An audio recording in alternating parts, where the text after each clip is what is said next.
Hey guys, Lord Sora here. Since my last video about this build, I wanted to share an update on how it's coming along as I continue testing and working on few variations. The build is progressing really well. We burst through the campaign, and in the background you're watching me fight the Act 3 final boss in Cruelty mode. This is actually my second time killing him. My system didn't record for the first attempt for some reason. With the campaign now complete, we have already started our endgame journey with mapping. I can confidently say the build feels great, at least from leveling all the way to the end game. It features strong AoE damage with excellent spread through dot damage with the chaos damage and incredible single target DPS thanks to Reavers. Because of this, I expect it to perform well in both clear speed and bossing during mapping scenarios as well. To be clear, I'm not claiming this is the most optimal setup or meta defining build. There are several strong minion builds out there with many players opting to go with which. However, I had a different power fantasy in mind, a concept I wanted to bring to life. My focus has been on making a build that is fun and satisfying to play in general. As long as I can complete most of the game's harder content, I will be happy, even if I'm not destroying tier 15 maps in record time. I wanted to create a giant Death Knight style build where you lead an army casting spells, spreading chaos and shadow damage. I did not only want my minions to do the damage, I also wanted to cast spells and see my spells and actual abilities do damage and have a little bit more impactful gameplay. But this isn't just a concept design. I did put some thoughts and theory crafting behind my choices, and I will go over those in the next segments of the video as well. If this kind of off meta but strong and versatile build sounds cool to you, it might be worth checking it out. It's designed to handle most of the game's content while prioritizing fun and thematic gameplay.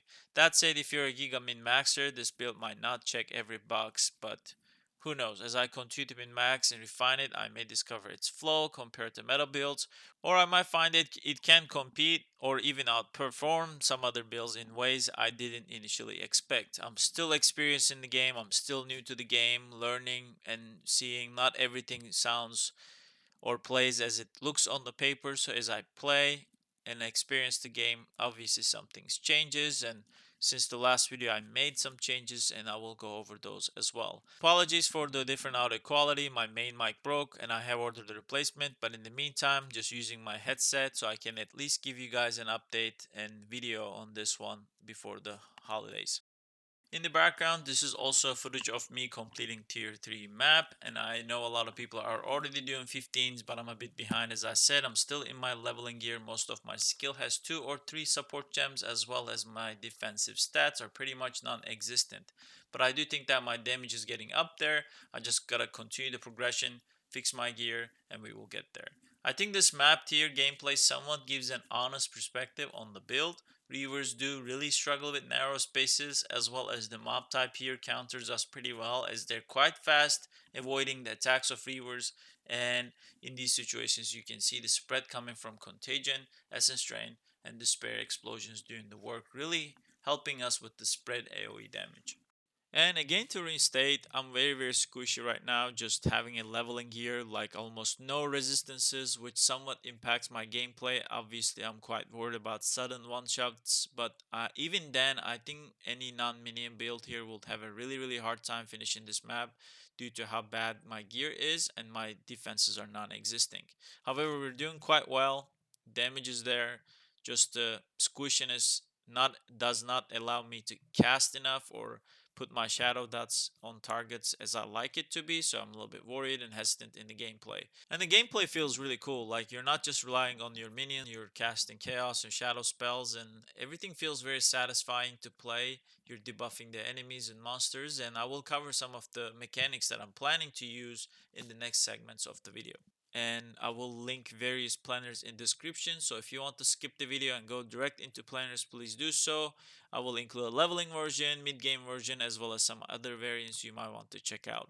Also do check out the previous video on this build, as I might have covered some things there but missed them here, and please do consider liking and subscribing. Alright, going over the passive tree, I think is a good place to start. And first question is why a warrior? And credit to Gazi on this one. The first time I saw him doing it, and when I saw the warrior, this increased small passive skills 50%. I thought this would be perfect for the idea that I wanted to do, which was a hybrid of chaos damage and minions damage.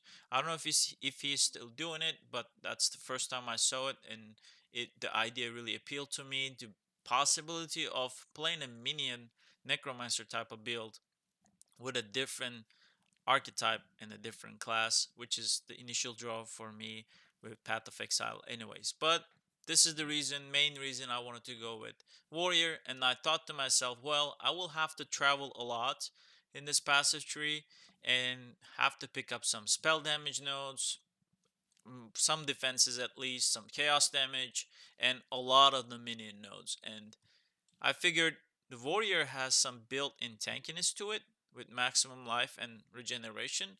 I thought if I can just get tanky enough with warrior, I can ignore a lot of the tanky nodes, passive tree nodes that I have to pick up. This might not be the case as I find out the game is really hard to survive. But based on what I'm seeing, and correct me if I'm wrong in the comment section, a lot of these high mechanics, the bosses are has a lot of one shot mechanics. You either kill them super fast, or the defense you're focusing on is about actually sustaining the fight with not letting everything that hit you so hard. So if you sustain your life and if you sustain your potions, I think that feels like a good enough tankiness, because the one shot mechanics one shots you anyways, and the rest of it becomes how quickly you can melt them, because the longer they take feels become like the more chances of you getting one shot. So that's kind of what I'm focusing on here, and maybe I'm wrong, and we'll find out, and you can tell me based on your experience. I'm maybe heading to the wrong direction. I'm open to hearing all the feedbacks, because I'm just learning the game with you guys and sharing what I think, and maybe thinking that might be helpful. But yeah, so just thinking of focusing on the armor here and all the defenses and extra passive nodes, and getting a lot of the damage that I can in the passive tree. I will, the planner will be linked in below, so you can also verify this yourself and go over all the details of the passive tree. But my initial goal was actually I rushed into here, got some crit chance, and then I got to this place where I was trying to get some reses, maximum life, and increase the cooldown rate, and the minions revive faster. This was actually the first thing that I wanted to get to, so that I have a more minion uptime. Then I rushed into here to reduce the reservation time. That's both covering the minion uptime. And then I went to the chaos nodes here. Came here to get some spell damage from here. Obviously we're doing hybrid stuff, so another spell damage nodes here, and these gets a lot of diminishing returns, and it will make sense why I don't need to take as many of these once I show my gear, because I'm using the focus that gives a spell damage based on our spirit. But then we got here, we're gonna get some attack speed for minions, and then if I realize that I'm actually not tanky enough, I need more max life, more armor, so on and so forth, more energy shield, to be honest. There's a lot of nodes here close by that I'm gonna get some attack speed here as well, and there's armor energy shield nodes. So I'm gonna get those, and if it's still not enough and assessing the damage, I have more things close by, because I'm on the warrior side. There are more available nodes here that can give me defenses or block chance even.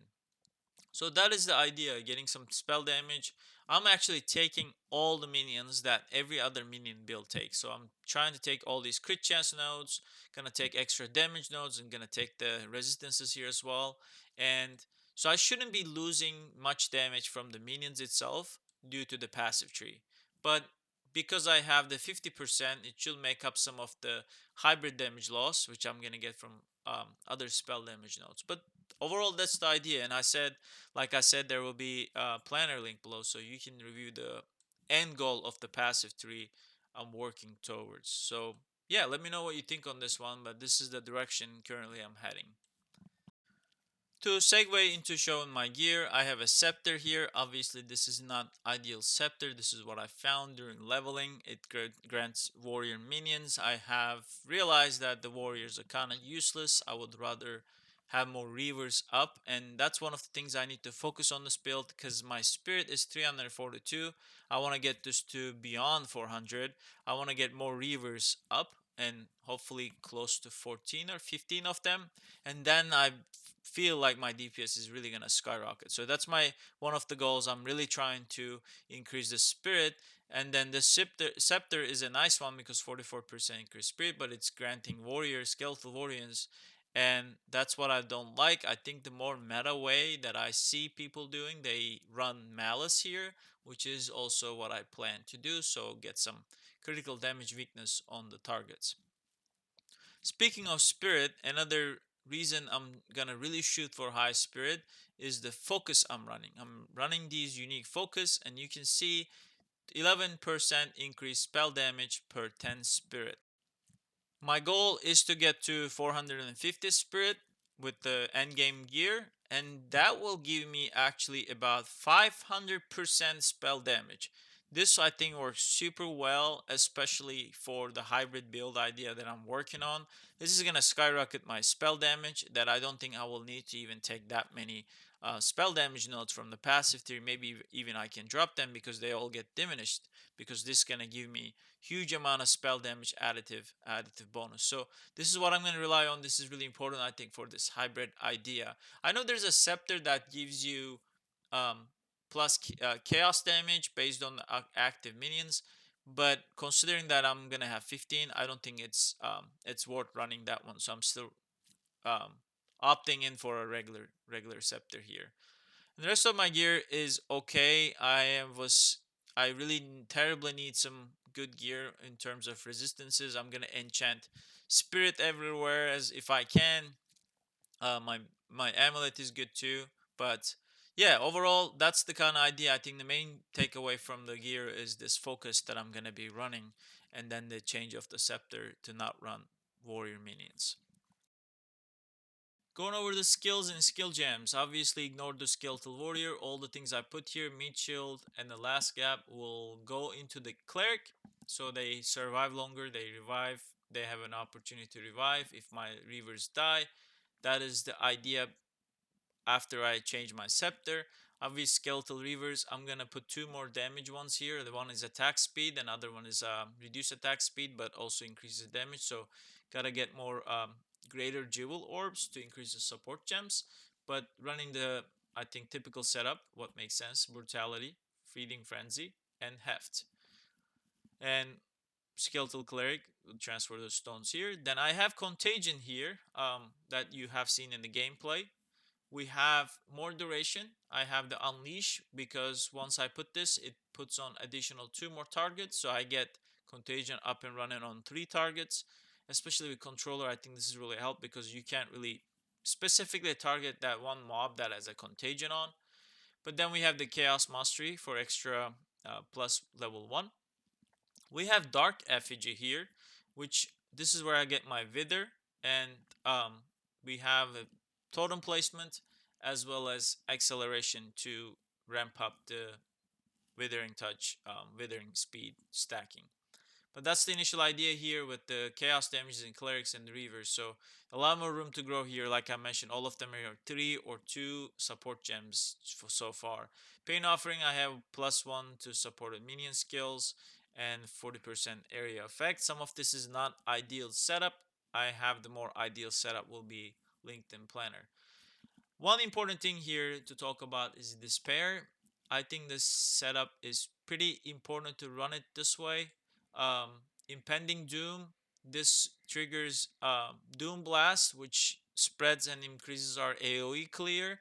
And we have decaying hex, which is very important because once you put the despair on, the dot starts going out, and this actually helps proc dark effigy. Without this one, dark effigy does not spread the contagion or the chaos damage over time to targets because there is no dot inflicting on them. But when you put the decaying hex, despair actually activates both at the same time. And we have the hex bloom, which helps us spread the curse. This combo is really nice with, I think, reavers, because I put the despair, they get cursed, dark effigy starts going out, contagion starts spreading, and one of the reavers may be stuck in the holes and maybe not doing the full damage, but they pop one of the targets. They kill one of the targets, and you see the damage spread out and it opens up the area. And they synergize really well. I think it's just the contagion spread with Reavers and Chaos Dot. And because we are also investing into Chaos damage, it also buff these damage as well. We have Green Feast as our aura. I was having problems with surviving, so have this one. I think it helps a lot with surviving, and we have clarity on it to improve our mana regen. I don't even have to use mana pots so far, even though I am casting a lot of mana costly spells with Essence Drain, Despair, Contagion, and Dark Effigy, and everything else pretty much. But our mana sustain is really good. So I have skeletal snipers here. I'm gonna ditch these snipers when I finally reach where I wanna be. I am actually gonna move the corrosion and demolisher into Essence Drain. And Essence Drain will be my additional DPS to targets, as well as that's gonna be how I'm plan on breaking the armor. I believe this will work, but let me know if I'm missing anything here. I currently have 1000 DPS on Essence Drain. Obviously, missing a lot of levels. I should be able to get this up to 20 or 21 realistically in the end game, and that should get me about 3000 DPS here.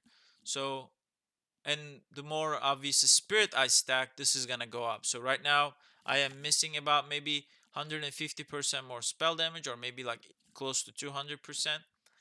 So this is gonna go up. So this is gonna be good additional DPS. I'm not saying, I know people are seeing like 50k, 60k DPS numbers here, but I'm not saying this is gonna be my main DPS. Obviously, my main DPS is Reavers, right?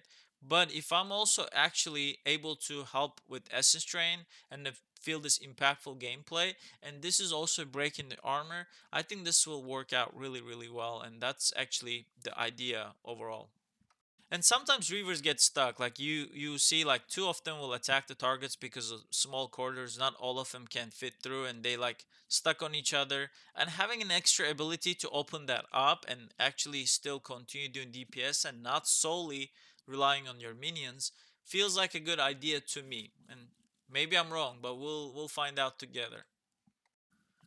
But yeah, this covers, I think, all the important things that you should be aware of on what's the idea behind all this. And like I said, we breezed through the campaign, leveling, finishing all the acts in Cruelty, all the bosses. We had an easy time. Now we're at the end game. We're able to do tier 3, tier 4 maps without having much issue so far. However, obviously look at this resistances won't cut it. It's gonna give us hard time. I feel very squishy. Once I ditch my leveling gear, obviously we're gonna focus on these and fix these survivability issues, and I think then it's gonna feel quite good, and we're gonna actually start pushing higher tiers. I wish I had tier 15 clear, or footage of me melting bosses, and will be a good advertising for the build. I believe we're gonna get there. I believe it's gonna happen with this. But for now, I'm progressing it with you guys and trying to keep it 100% real, just trying to keep it honest. New player, I'm behind on the game, started late. Life has been very busy with moving and all that stuff. But get in there, and I'm gonna try to do these videos to give you guys an update, and I'm gonna keep it 100% real.